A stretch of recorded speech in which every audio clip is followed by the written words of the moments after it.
镜头来关心帕金森氏症的患者，因为神经系统退化，所以手会颤、筋骨会硬，会影响因的行动。即马瑞士和荷兰有研发出一款机器，这款机器是利用电流来刺激龙骨，所以带动骹腿的筋肉，或者患者嘛会当行路。63岁古体爷因为得到帕金森氏症，走路会摇摇摆摆，细节弯道会失去平衡，随时拢有可能滑倒，互伊当年唔敢外出。2年前，瑞士洛桑大学病院团队将制作电极片甲神经微冲发送器，分别是伫伊的龙骨甲腹肚皮下面，互伊重新找回行路的能力。It changed my life because now I can leave my home, run errands. I even go on foot to exercise.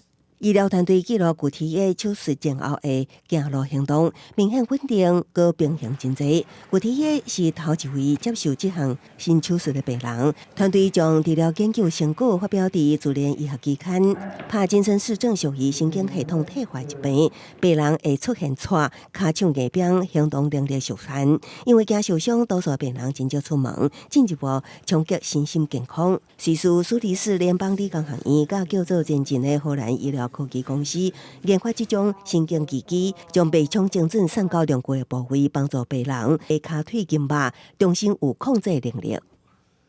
The technology is a neurostimulator that delivers precise pulses of electricity to the region of the spinal cord involved in the control of leg muscles. And the pulses are delivered at the correct location with the correct timing in order to reproduce the way the spinal cord is activated naturally in order to walk.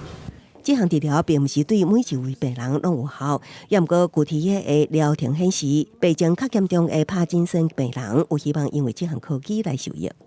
With this therapy, if people can gain more confidence and can go out and have a better social interaction and do more things, it's an enormous plus in the daily activity and the quality of life. 公司新闻由小芬编译。